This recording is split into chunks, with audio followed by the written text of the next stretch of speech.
The first problem is that most executives think that what you charge determines your success. In fact, who and how you charge determines your success. First thing everyone goes to is the number, right? Should our prices end in fives or nines? But ultimately, they very much pale in comparison to really making intentional decisions around who we're selling to, right? Really understanding our customer segments, because pricing and value are intensely connected, and value is not a objective characteristic of the set of bits, but a subjective assessment in the minds of your customers.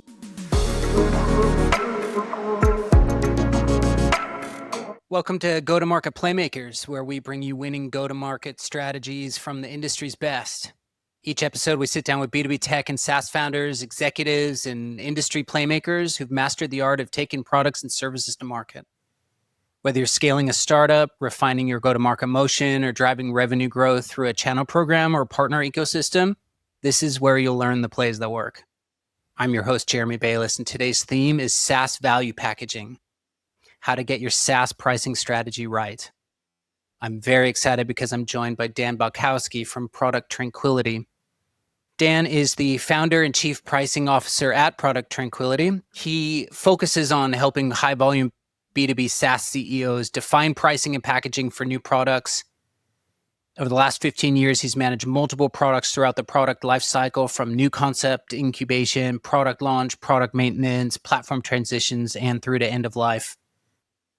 I think what's so fascinating about the way that Dan is articulating value, packaging, pricing strategy is how clear and concise he's able to talk about the pillars of what makes it up, what needs to be considered, how to apply it, and how to structure it within your business. I took so much value away from this conversation. I hope you get as much value as I did. Let's get straight into it. Hey, Dan, thanks so much for coming on the show today. Thank you for having me. I'm excited for a conversation. Yeah, I'm really pumped to get into all things SaaS and value packaging. But before we get into pricing conversations, I'd love to go deep on your backstory. What's the origin story? Why SaaS pricing psychology? What is Product Tranquility? Tell me the backstory. Yeah, well, I hope I can live up to the intense intro you just built me up for. Therefore, my name is Dan Balcauski. I run a consulting firm out of Austin, Texas, in the USA, called Product Tranquility, and focus on helping high volume CEOs and their teams with pricing and packaging. How'd I get into it? I think like any good career, a set of accidents, both positive and negative, and market need, which I think is how anyone gets into anything that they do. I've been in software my entire career. Started off more on the builder side of things, in the engineering and product worlds, and quickly realized that I was much more interested in how the product we built created value for customers and turn it into dollars, cents for business, more so than the code I was having to write in every day. And so kind of pursued that path over time, and have spent a lot of time helping understand what customers need, building those into products from a product leadership perspective. Was able to get my hands dirty in pricing as an operator, because I ended up having some background from both my MBA as well as some happy accidents where I was sort of asked to help other folks who didn't know what they were doing. And they were like, "Oh, you have a business degree. You could help us figure this out." You maybe took some pricing courses. For the last 5 years, that's all I've done is focus on helping B2B SaaS CEOs and their teams with pricing and packaging, and helping them get their products in the hands of the customers and make a fair slice of value along the way.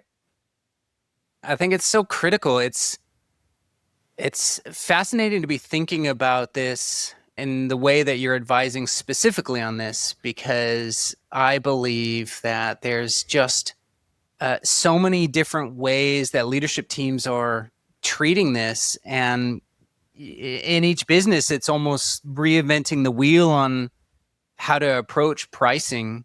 And so it's great that you're coming in to help streamline and figure out specifically how they're going to build a methodology around doing pricing, right?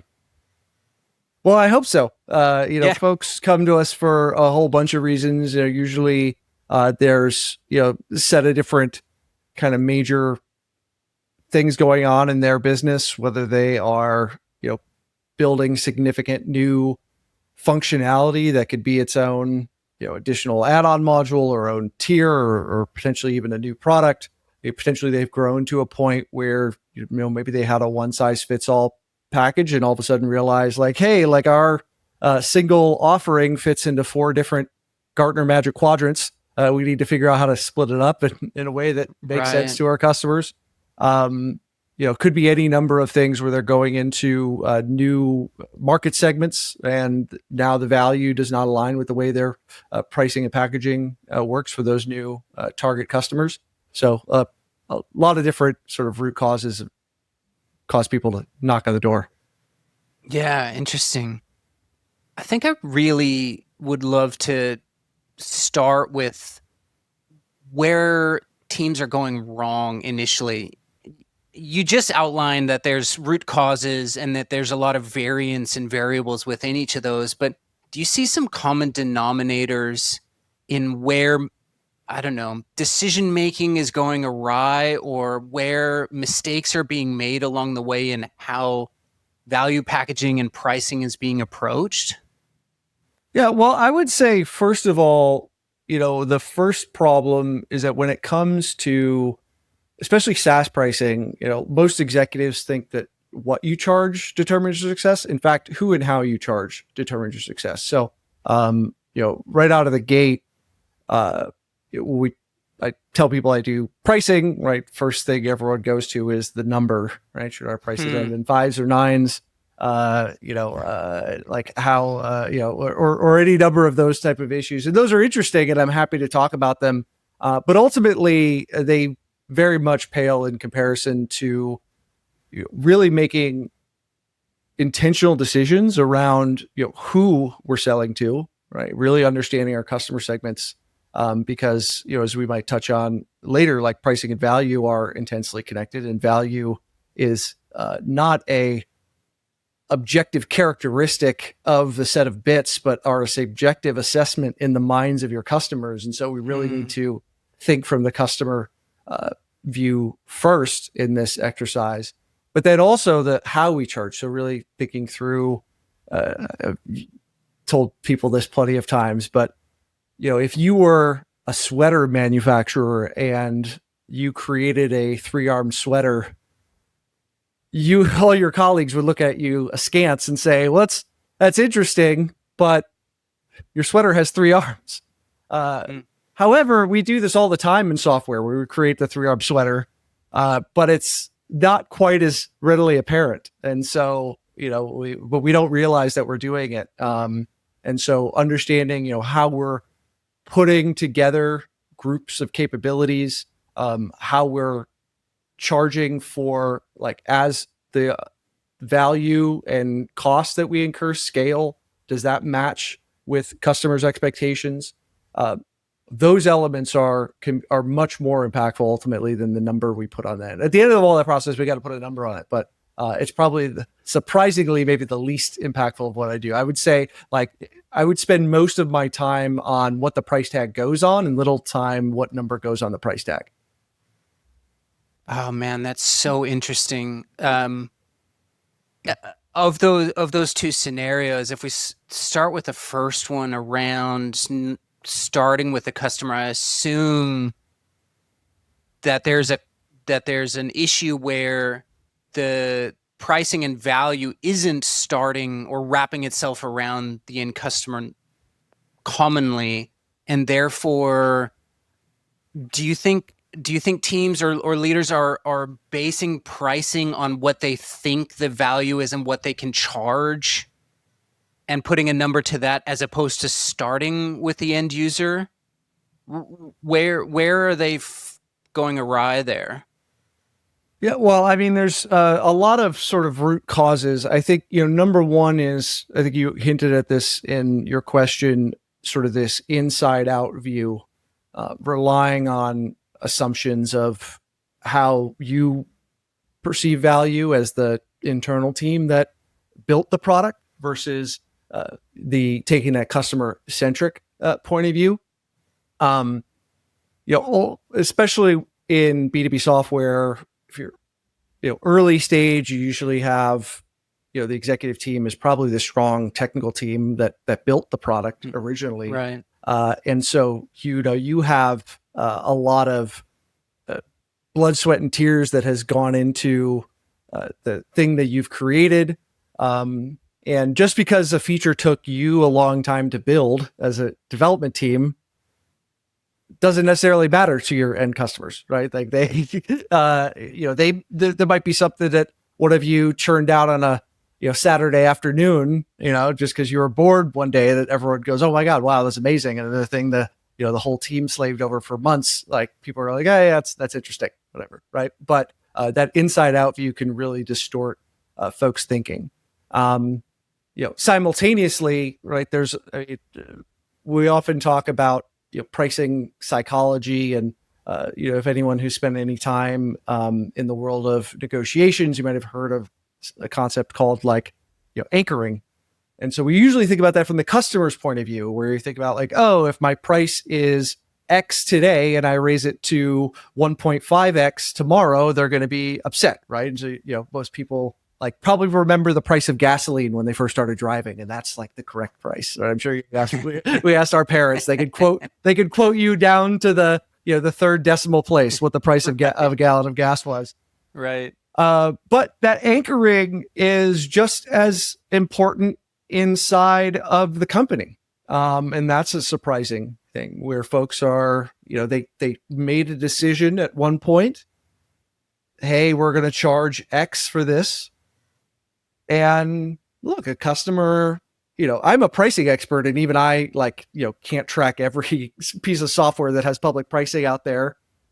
Good chances a new customer comes, knocks on your door. They don't know what you were charging yesterday. But, if you decide to raise prices on existing customers, you're like, oh, we can't do that because you're internally anchored to that. Right. Similarly, you have, almost what I might call the reverse endowment effect. Endowment effect is this psychological principle where we ascribe more value to the things that we already own because we own them. And so we just have, it gets this special halo. But almost the reverse endowment effect is this idea that especially technical teams, product leaders, engineers, what your roadmap is. What your Jira bug count reports are, right? Where all the bodies are buried in terms of your technical architecture and the things that aren't there yet that you're going to have in a year and you're so embarrassed about. And so that anchors you to devaluing your product in a certain way. So a lot of those things combine to sort of undercut us when we take on this topic. The endowment effect and the reverse endowment effect. I'm just making sure that I remember this. This is great stuff. Within that discussion, does that apply to a new go-to-market as well, where the endowment, the reverse endowment effect is happening as you're building your thing and taking it to market the first time? Well, there's a lot of anxiety about new product launches, and we could kind of go down a whole rabbit hole on new products. I think, probably the most common mistake as it pertains to new innovations is folks are loath to charge what they think the product's worth because it's still immature in its life cycle. And there are shades of gray on this, but there is a quite accurate adage, which is it's usually it's asymmetric. Lowering or increasing pricing over time is asymmetric. It usually ends up being slightly harder to increase prices in the market. And depending how innovative your product is, you may set a reference point To bring this into the real world for folks, one of the most talked about startups on the planet, even to say they're a startup at this point is maybe stretching the definition. A startup would be a company like OpenAI. So OpenAI is dealing with this. So they were the ones who brought us ChatGPT. And when they launched their first paid plan, they said $20 per user per month. So what did you see from Google, from Anthropic, from Mistral, for everyone? Everyone's paid plan is now $20 per user per month. So now OpenAI is in this position where they're like, oh crap. We have now defined the market for these super powerful intelligences as $20. The most advanced piece of software ever written is now only $20 per user per month at a time. Wow. And then recently, I would say, I'm not sure when this will go live, but within the last several months, Sam Altman and OpenAI has released their Pro plan. I hate the naming because I think Plus is the $20 a month. Another Pro plan is $200 a month. And the world went a little crazy when they said $200 a month. But as the leader in that space, I think they were trying to fight their way out of a box. They're like, look, we've set an anchor in the market at $20. Like, should the right price have been 40? Well, whatever. We can't move that now because now the rest of the competitive set has said we're basically going to compete head to head with you on parity. And so now they're have gone completely up market, looking at another segment and another plan. So I think this is something that it's a lesson that we can all look at for. Okay, you're releasing this net new thing. If you released it too high, well, you know pretty quickly, like we missed like too high. Let's work, like let's give this, if it's a sales led motion or a sales assisted motion, we can maybe give our sales team some more discount flexibility, right? To find sort of the market price as we sort of go down, or maybe we introduce, one way that companies can approach this is, hey, our list price is whatever, it's $100.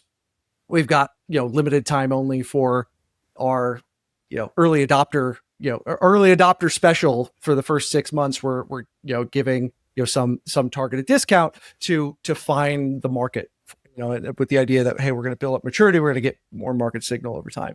So I think we could all hopefully take a lesson from their, what we're watching in real time when you maybe artificially handicap yourself in the market by setting a reference price too low, because it can be difficult to sort of change those perceptions after the fact, and then just try to raise that price.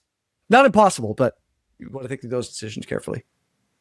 Do you think the strategy there was to start low and strategically increase as more value is baked in, and they accidentally anchored the industry, or were they potentially not thinking that far ahead and just monetized and started? Yeah, I don't think that they were thinking that far ahead. Okay. And I, for anyone, I think we could, if anyone's going to paint a strategic point of view, they might be whitewashing the past a little bit, because I think ChatGPT was the fastest consumer adopting product of all time when it was launched. Right. So I don't know that anyone thought it would be as wildly successful. I think they were just like, hey, we can charge something. Let's see what can happen.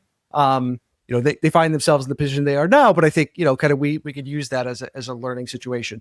I think you are seeing a lot of intense competition there. Even with, I think their the strategic move on the again the Pro plan is the $200 a month plan. I think was well thought through. There's some debate of whether they actually did any research behind the scenes. Sam Altman came out publicly and said that he just picked that $200 number out of a hat. I would hope with tens of billions of dollars in funding that he could afforded some professional advice in that domain. Right. I leave it to the listener to determine for their own sanity whether or not we should take him at his word or not. But there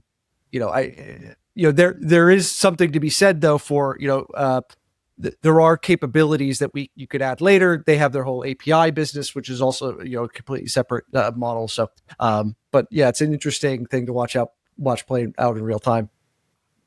It really is. Hey, in the way that you were just providing commentary on the naming conventions in the context of the tiers and the pricing, I'd love to take a step back and get an understanding from you, pricing and packaging, whether that's interchangeable, whether one sits within the other. How do you think about packaging in the context of pricing? Yeah, no, I appreciate the ability to sort of outline this because it is confusing, and I try to be consistent in my terminology, but I give my deepest empathy to anyone who's trying to understand this from the outside, because even the pricing world has not been the most consistent about this. I really break packaging in the B2B software world into 4 different components. Your price metric, your price model, your offer configurations, and price fences. So if we were to, for example, let's take ourselves out of the world of B2B software, and we'll take a trip to everyone's favorite fast food restaurant, McDonald's. So the price metric is what you charge for. So when I go to McDonald's and I buy a hamburger, I pay per hamburger. So the hamburger in that case is my price metric. In B2B software, maybe it's per seat or per API call or per gigabyte of data. My price model, this is like how and when payments get exchanged in the system. So again, going through the drive-thru at McDonald's, I buy my Big Mac. That is a perpetual transaction. I have the full rights to do whatever I want with that Big Mac, but I do not owe McDonald's any other recurring payments down the line. I did just hear earlier this week that now the buy now pay later folks have got into financing arrangements for DoorDash, so you can finance your burrito from Chipotle and downstream. But in general, it's a perpetual transaction. But we have other pricing models, right? There's subscription, there's pay as you go or utility models. There's hybrid versions of those. Then we have our offer configurations. So these are how sets of different capabilities or features are grouped together into a combined offer. And so at McDonald's, we have the concept of value meal. They know I want a burger, fries, and a Coke.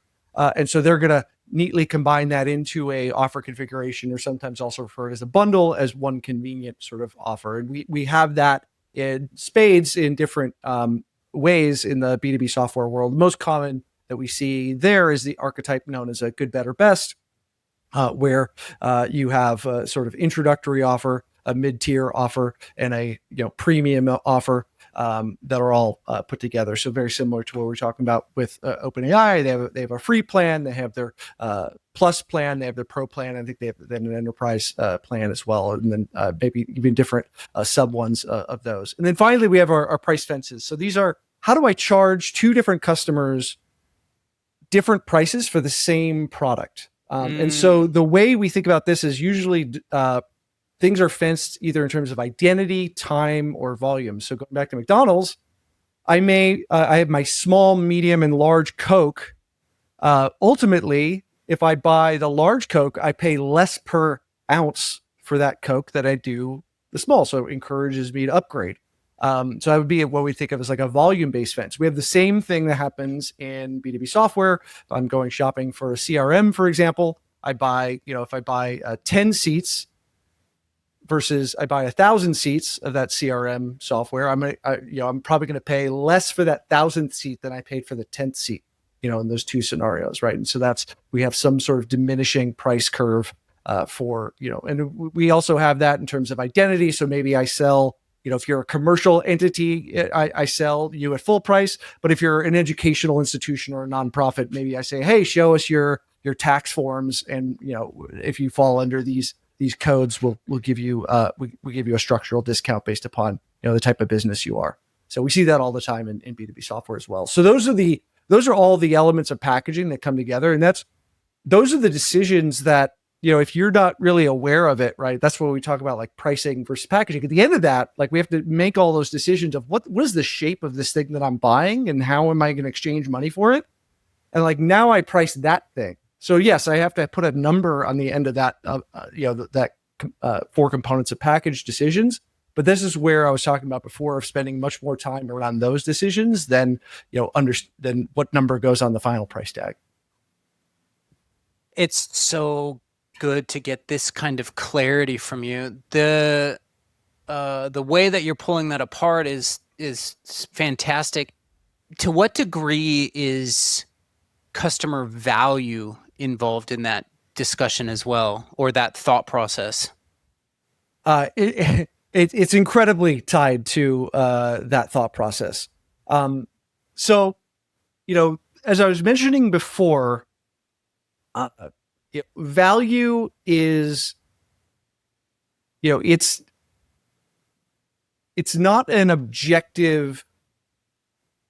It's not something that we can measure like physics, like the force of gravity or Planck's constant, or the distance between the Earth and the sun, right? It is a subjective experience, right? So, when we think about pricing, what most folks probably remember, if they remember anything about price from school, is they probably took Econ 101.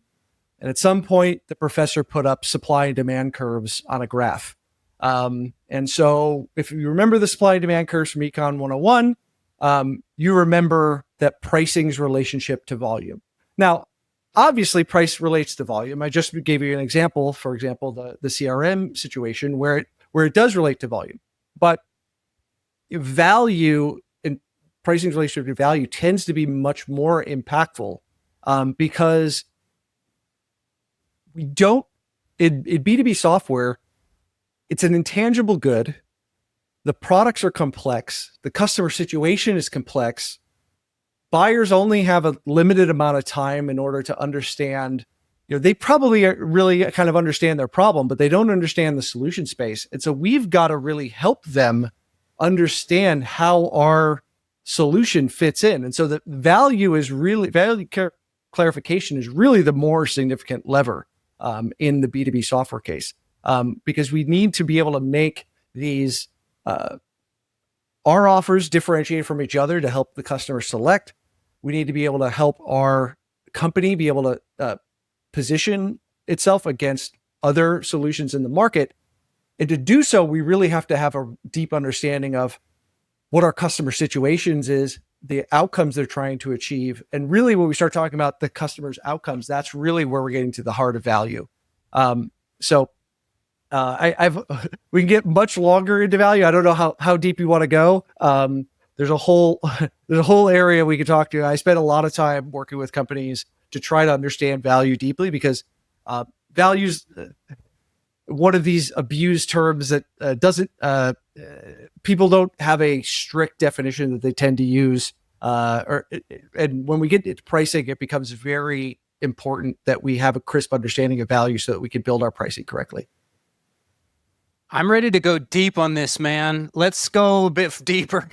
All right. I get fired up, right? Because in our world, in the go-to-market space, it's about articulating the value. And what I'd love to hear you talk a bit more about is internally within the B2B SaaS company, the perception of value that they are providing, and then structuring that across those packages in least amount of value, better amount of value, most amount of value, potentially. That versus the meaningfully understood value by the end user. Is there a disconnect sometimes with companies who ascribe value and price against that cannot or isn't meaningfully understood by the buyer?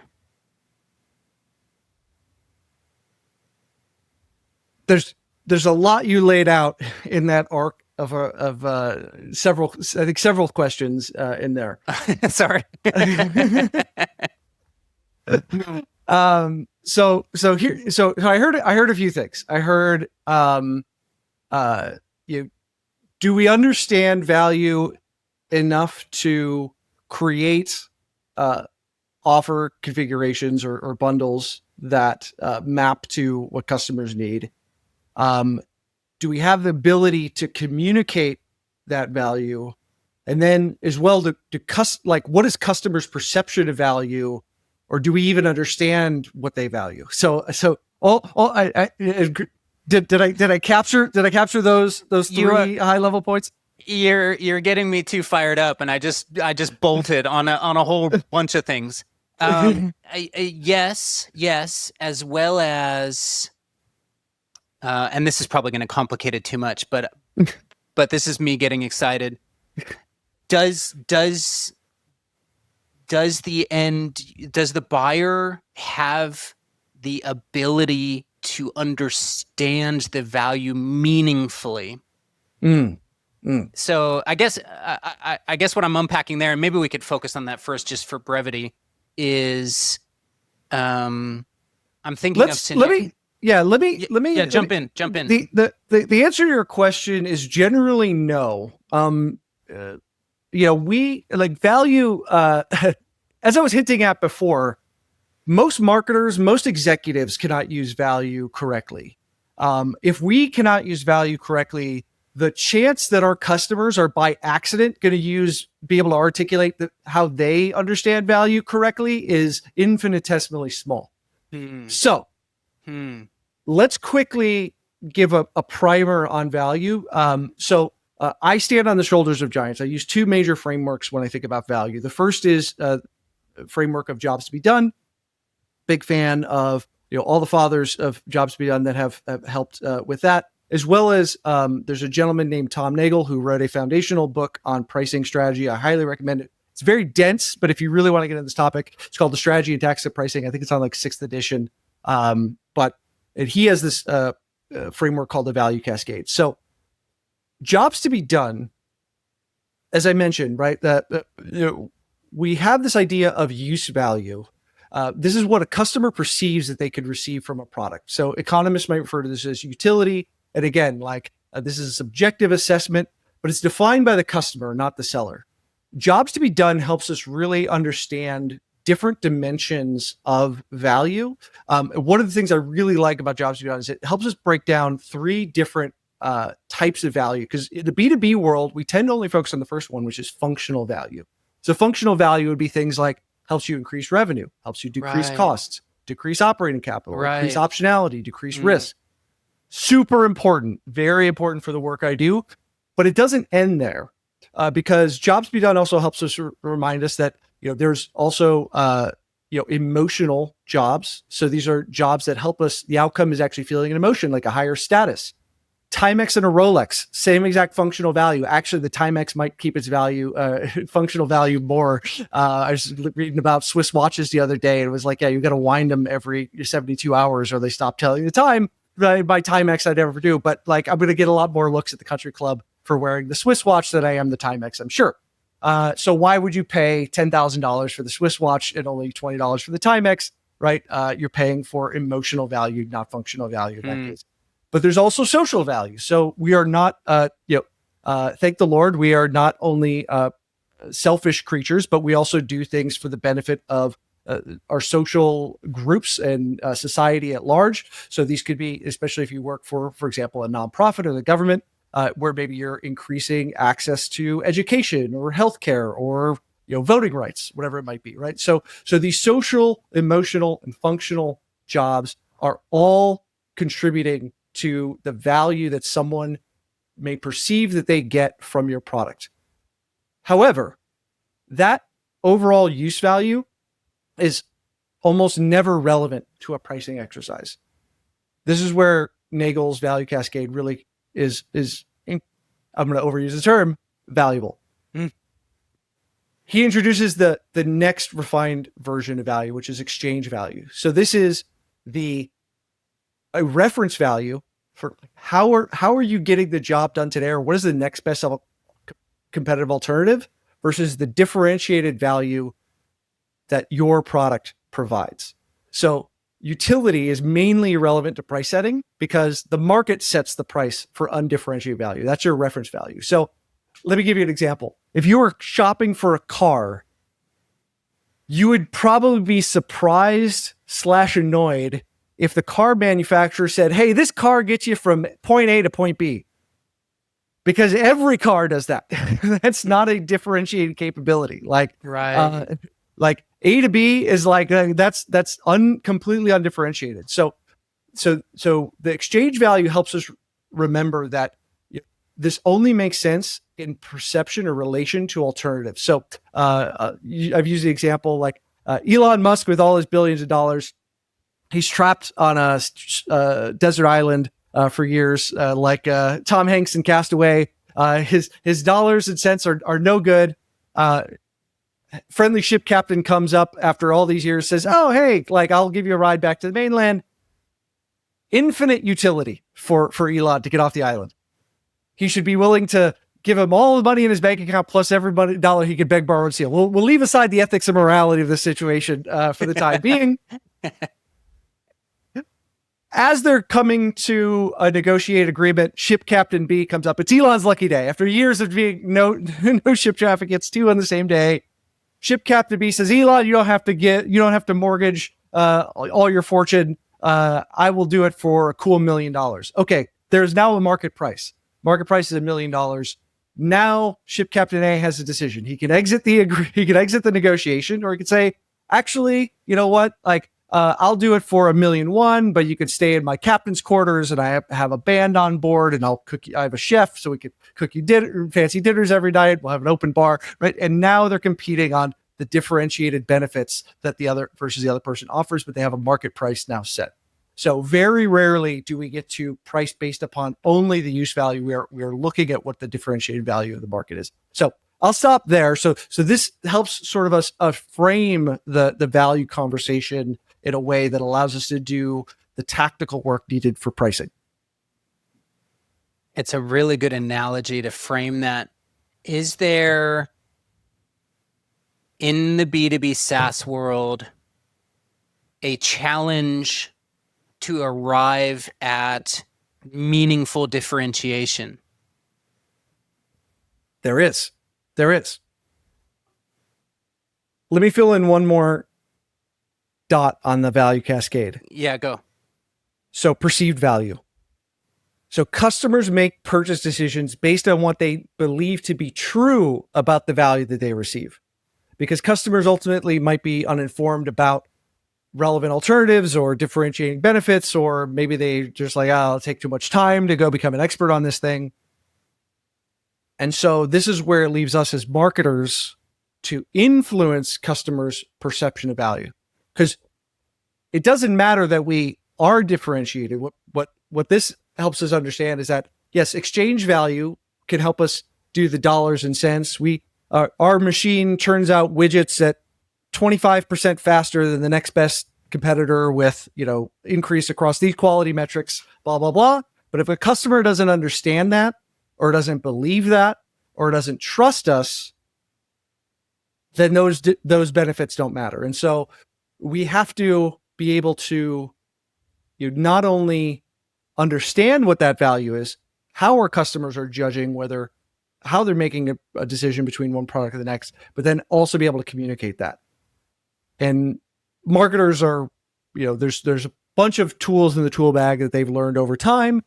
People are busy, so this is why we have logo gardens, right? Our product is trusted by JP Morgan and Disney and Sony and, Google, right? Because that it's like, oh, it's good enough for them. I don't need to look at all the feature list. Let's just buy that one, right? Or you made our short list, and all these other ones who don't have those logos on there, I'm not even gonna talk to. Customer testimonials. Is there a customer that looks like me in their customer carousel on their website that I can look at? Like, oh, this person was a CIO at a mid-size, community bank. So that if it worked for them, it'll work for me, right? And that's not to say that you get to skip out on the hard work of really understanding like how your product is better, but your marketers may need to use those shortcuts because we need to appeal to people who don't have the time to run all the spreadsheets. And we know this as marketers, right? You're going to have the customers that come in that are hey, I just talked to 3 of my friends who also have this job and asked them what they use, and that's how I got my list. And it looks like you guys have been around the block for a while, so like let's have a conversation, versus the probably the person who drags you and your sales team through the the 12-month long proof of concept and bake off to check every box, right? So different customers are going to have different levels of certainty and heuristics that they're going to bring to bear. I'm picking up on the eliciting of trust, and I think we know the tactics of, hey, we're proving to you that we've done this for similar people in similar situations in similar industries, and we've taken them on a journey and solved X, Y, Z, and we can do it for you too. Is there an element of, not an element, is the perception of the value or a perception of the job to be done or perception of the outcome itself influenced by the brand of the SaaS company as well? And how would you approach that or measure it? Yeah. So brand is interesting. I think there are 2 concepts that are related to each other, but maybe not well distinguished as marketers. So I would say brand and positioning are different but related. What has been my experience is that brand tends to be more important in B2C markets, and positioning tends to be more important in B2B markets. Interesting. It's not that brand is unimportant, but it definitely takes a backseat to the positioning. Why is that? If you're the product or brand manager at Procter and Gamble for Tide, you've got someone's attention for all of 10 seconds when they're standing in the grocery aisle looking at the shelf of laundry detergents. And your job is to spark that emotional connection. Oh, yeah, I remember the thing with the dryer sheets and the whatever, it's like it means I'm a good parent or a good mother or whatever, that I bought my children Tide, whatever the association with is, You're not seeing many consumers do a line by line comparison of, the chemical composition or whatever, it might be like, is one better on grass stains versus, blood stains versus whatever. In B2B, we tend to focus more on the positioning because we're able to have a deeper conversation around the customers that we're for, the differentiating capabilities that we bring to bear, the relevant competitive alternatives. So we're able to have that deeper level of conversation. You did ask about, are there effects in B2B? So one of the ways, we tend to measure something intangible, like you might think of brand as like something intangible, right? So it's like, okay, if I'm going to buy, I don't know, we'll go to technology, but we'll say in consumer technology. So like, let's say there's a Sony television versus an LG television. Like Sony is generally thought of as the better brand. But given the same specs, how much more valuable is the Sony television, right? And because I have different associations with that, we can get to those through some quantitative survey methodologies, like a conjoint discrete choice analysis to measure those effects. Some of those techniques they're not impossible to apply in B2B scenarios, but we tend to rely on them less because we're more focused on the functional aspects of the products in B2B, and the brand tends to be less important. I have been part of those types of studies where somebody is specifically interested in sort of understanding their brand value, like when it comes to dollars and cents. But so I don't know if that answered your question. It does. It really does. I think to bring it into life, in B2B tech, you've got players in the market that have been around a couple of decades, and you've got startups and everything in between. And if we take, for example, let's say in the cybersecurity space, just off the top of my head, a multinational, well-regarded, well-known behemoth brings a email security solution to market with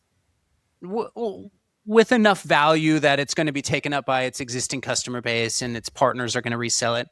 But you have a product developed that has significantly more value and should be significantly higher packaged and priced, and yet they don't carry the awareness and trust that the multinational does. Would that potentially bring them down because they're not able, while they can articulate the benefits and the value, they can't compete on brand? Yeah, in those scenarios, I mean, in B2B, there's a couple of different concerns, I guess I would say, that you're sort of blending. So Okay. one would be, as it pertains to the concept of perceived value, customers in any situation, when we're trying to talk to them about value, may apply what we might term a risk discount. It's like, hey, we can help you accelerate your revenue growth by 50% year over year. And we may have all the case studies, et cetera, to back that up. And they may say, I'm sure that works for all your other customers, but you have no idea how dysfunctional our organization is. So we're going to, discount your claims by half, just not because of you, we don't trust you, but because, applied to our organization and how it works, we just don't think it works. You could see the same thing happen if maybe you don't have as much data to prove. But there's always a way to, we could get far off track because there's always a way to, any strength can also be termed a weakness, right? If the big 800-pound gorilla, CRM space is Salesforce, right? They're the enterprise solution. They're big and bulky and expensive, and you could make it do anything, but no one understands how to use it, and they're going to lock you into long-term contracts, right? Versus, our thing is specific for you, right? So there's ways to always work against your competitor's position, but also take into account that maybe you're going to get more of a risk discount applied to you if you don't have the track record. Yeah, that makes a lot of sense to me. I think I want to cover off one more with you that I think would be really good to get your view on. Frequency of revisiting pricing strategy. Is there a best practice in your view, or what is driving a revisiting of or analyzing of your pricing and packaging, and how often should it be done? Yeah, well, I would say, there's not an absolute, magic number. I would say this is one area where I think where companies do it way too infrequently. I would say the default mindset is, that's something we did when the product launched or 5 years ago, and we haven't looked at it since. The question in that scenario would be, like, has the product evolved since? Has your market evolved since? Have you gotten any feedback in 5 years that has maybe caused you to question that, or are you looking at the signals that are causing you to question that? So those are a couple of things I would look at. It's general guardrails would be, the best in class companies, have this as part of their quarterly sort of review cycles. I would say probably if you haven't looked at it in 2 years, you're probably due. I think I think good companies look at it at least annually, right? Those are some sort of high level guardrails.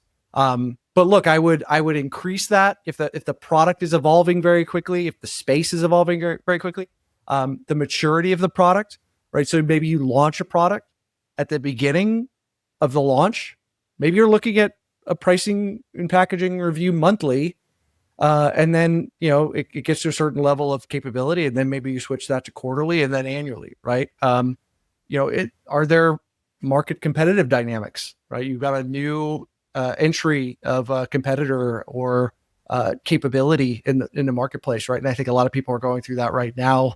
A lot of incumbents worried about upstarts who are leveraging AI technologies as sort of AI first, like wondering like, okay, what's changed since the last time we looked at this, and maybe we're okay today and it's not showing up in our numbers, but like if we the old Wayne Gretzky quote, like skate where the puck is going. Let's look where the puck is going and see, if we're gonna have a rude awakening in 6, 12, 18 months from now, based upon what we're seeing develop in the market today. So I think those are a couple of some guardrails, and then ways you can sort of encourage you to speed up or maybe extend that duration of those review cycles.